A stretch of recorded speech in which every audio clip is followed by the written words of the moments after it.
Force में change the direction of a moving object, यानी force क्या कर सकता है, किसी भी मूविंग ऑब्जेक्ट की डायरेक्शन को चेंज कर सकता है. When force is applied on a moving object it में result in a change in the direction of its movement.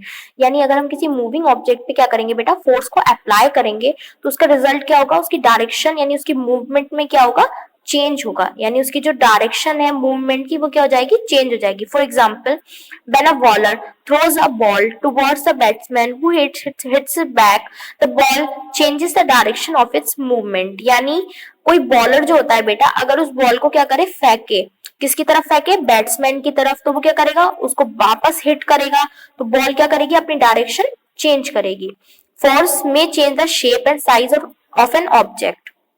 When force is applied on an object, it may result in a change in its size, shape और size. यानी अगर हम force बेटा apply करें किस चीज पे, किसी ऑब्जेक्ट पे, तो उसका रिजल्ट क्या होगा, उसकी कोई भी ऑब्जेक्ट की जो साइज और शेप है वो क्या हो जाएगी, चेंज हो जाएगी. For example, crushing of a can changes the can shape. यानी जो केन होती है ना, अगर हम उस पर क्या करें, बहुत ज्यादा फोर्स लगाएं और उसे क्रश करें, यानी होता है ना क्रशिंग करते हैं, तो उससे क्या हो जाएगी बेटा, उसकी जो शेप है केन की वो चेंज हो जाएगी. नेक्स्ट हम पढ़ेंगे टाइप्स ऑफ फोर्स, यानी फोर्स के कितने टाइप्स होते हैं. तो force exist in different forms, let us learn about some of them. यानी फोर्स क्या होते हैं बेटा, डिफरेंट फॉर्म्स में होते हैं. आज हम उन सब के बारे में पढ़ेंगे. सबसे पहले पढ़ेंगे हम ग्रेविटेशनल फोर्स के बारे में.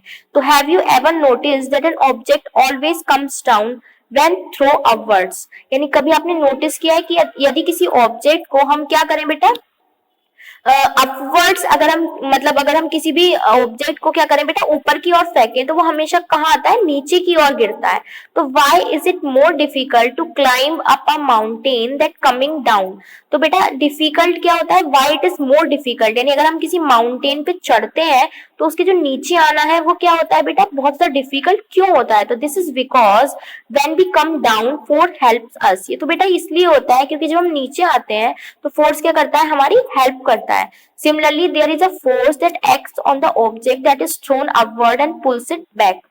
तो बेटा अगर हम इसी चीज को, यानी कोई फोर्स होता है जब किसी ऑब्जेक्ट पे काम करता है, यानी उसे क्या करें, हम किसी भी ऑब्जेक्ट को अपवर्ड की ओर अगर हम थ्रो करते हैं, तो फोर्स क्या करता है बेटा, उस चीज को वापस अपनी ओर खींचता है. तो this force is known as the force of gravity और ग्रेविटेशनल फोर्स. ये फोर्स क्या कहलाता है बेटा, ग्रेविटी कहलाता है, यानी गुरुत्वाकर्षण या गुरुत्वाकर्षण फोर्स, यानी गुरुत्वाकर्षण बल कहलाता है.